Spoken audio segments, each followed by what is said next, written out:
Баарыңарга салам. Бул жерде Жаныбек Мукаш силер менен жаңы эле таймлапс тартып баштаганда тегеректеги маалыматтар силерге көп жүк болушу мүмкүн. Ошондой эле аларды калыпка салып, иш жүзүндө колдонгон көп убакытты талап кылат. Ошондуктан мен силерге таймлапсты кандай тартыш керек, эмнелерди эске алыш керек жана өзүм кандай тартам, ошолор жөнүндө ушул видеодо айтып берем. Анда эмесе кеттик. Силерге оңой болуш үчүн таймлапс тартууну мен 3кө бөлүп койдум. Жабдык, процесс, постпродакшн. Анда эмесе жабдыктан баштайлы. Биринчи сизге камера керек. Камера ар кандай болушу мүмкүн. Кадимки DSLR же болбосо смартфонуңарды дагы колдонсоңор болот. Экинчи таймер. Эгер камераңарда таймер бар болсо, анда экинчи пунктту чийип саласыз. Үчүнчү эс тутум картасы. Таймлапста силер көп сүрөт тартасыңар. Ошондуктан бош жана көп сүрөт батыруучу эс тутум картасы керек. Төртүнчү штатив же болбосо айлануучу, жылуучу слайдерлерди колдонсоңор болот. Процесс бул сиздин камераңыздагы тандоолор жөнүндө. Биринчи, сиз RAW же JPEG форматына тартууну тандашыңыз керек. Эгер сиз сапаттуу жыйынтыкка жеткиңиз келсе, анда RAW форматын тандаңыз. Экинчи, мануалдык режим. Бардык камерадагы түздөлөр мануалдык режимге өтүшү керек. Үчүнчү, стабилизаторду өчүрүңүз. Камерадан же болбосо объективден. Ал сүрөттөрдү оңдоо аракетинде сиздин таймлапсты бузуп коюшу мүмкүн. Төртүнчү, актын балансын колго тандаңыз. Себеби табигаттагы өзгөрүүлөргө жараша ал дагы өзгөрүп кетиши мүмкүн. Бешинчи, фокусту мануалдык режимге өткөрүшүңүз керек. Керектүү объектке өзүңүз фокус коюңуз. Ушундай, ал эми постпродакшн жөнүндө кийинчерээк сүйлөшөбүз. Азыр болсо сүрөттөрдү тартканга токойго аттанабыз.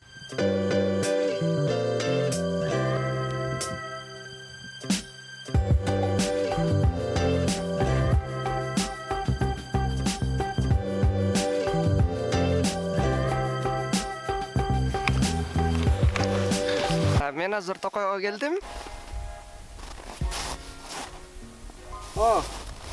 Кыймылдаган булуттар чыга баштады окшойт да.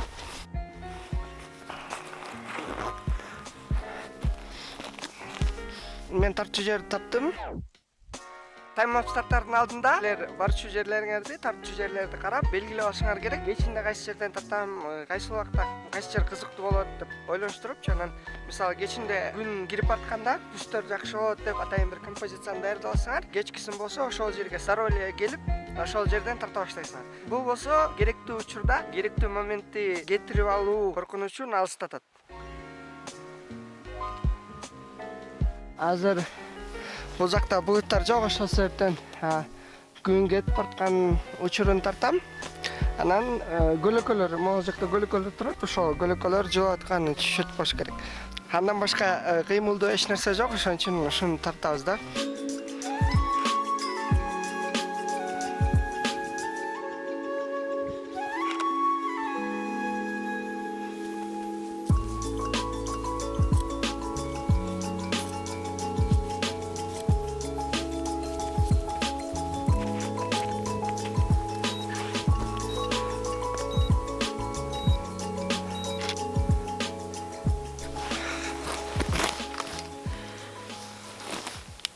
Азыр эле мен сонун нерсе көрүп турам, тиги жерде. Монун башында азыр сонун күн тийип келатат. Азыр ошону тартабыз.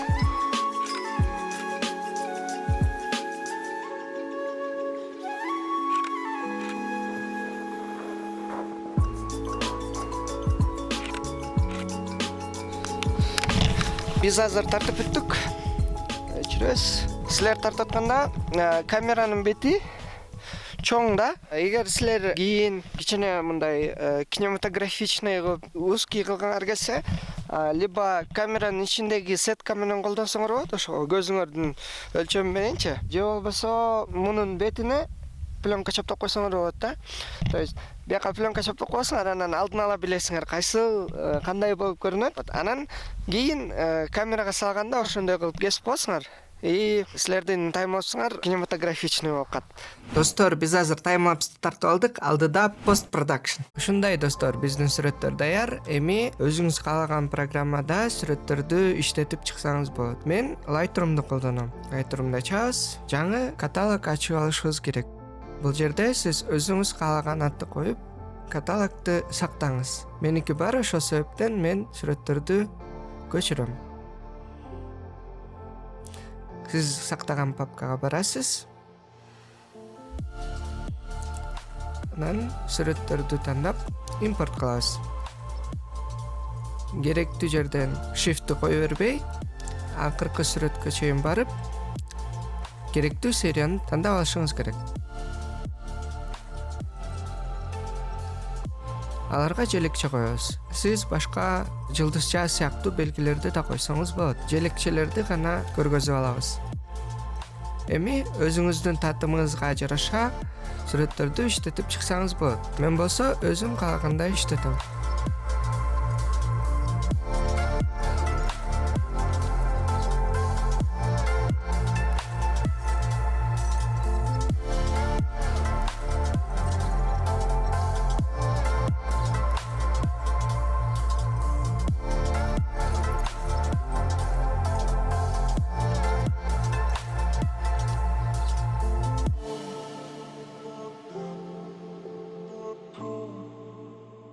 Бардыгы бүткөндөн кийин сүрөттөрдү белгилейсиз.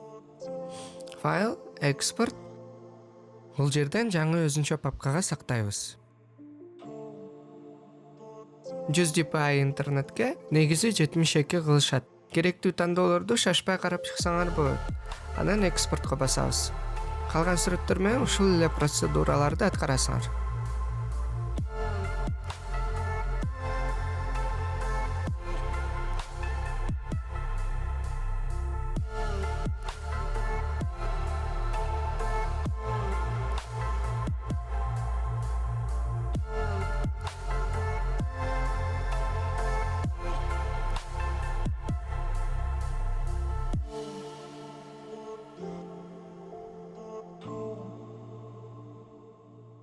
Эми сиз сүйгөн редакторду ачасыз.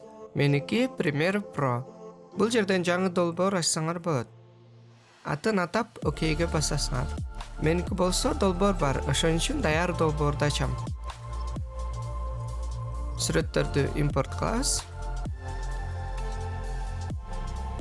Сүрөттөрдү сактаган папканы табабыз.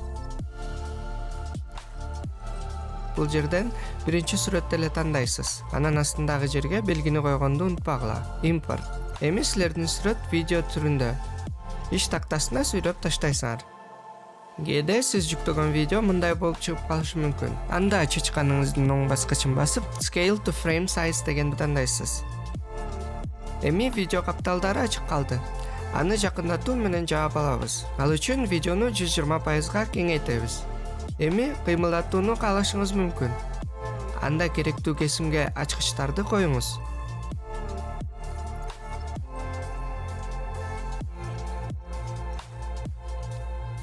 Жабуучу ачкычтын позициясын көрсөткүчтөрдү жылдырып, өзгөртүп алыңыз.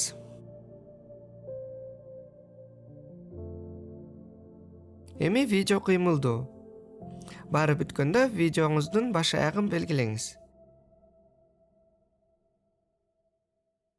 Эми экспорт кылабыз.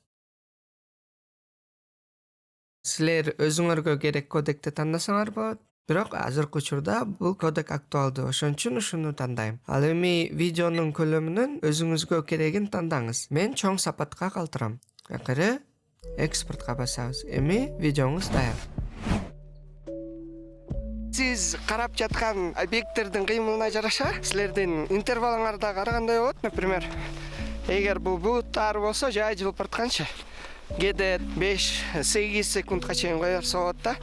А если мындай батыраак кыймылдаган нерселер болсо, анда кишилер, например, шаардын ичинен элестетип коелу, силер Токиодо жүрөсүңөр, анан кишилерди тартыш керек.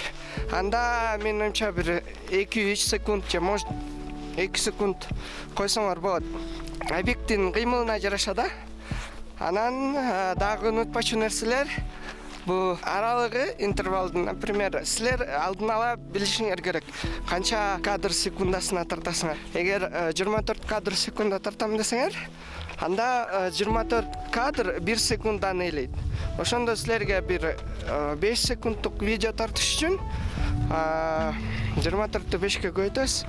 Так, калькулятор 120 сүрөт тартышыңар керек. Ошондо ушундай көргөнүңөргө рахмат. Дагы көрүшөбүз. Менин оюмча таймлапс темасындагы кененирээк отчет болушубуз керек. асманда булут мындай өтө кыймылдуу нерселер болсо менин оюмча дагы динамикалуу болот беле дейм да. Ошо кийинки көрүшкөнчө.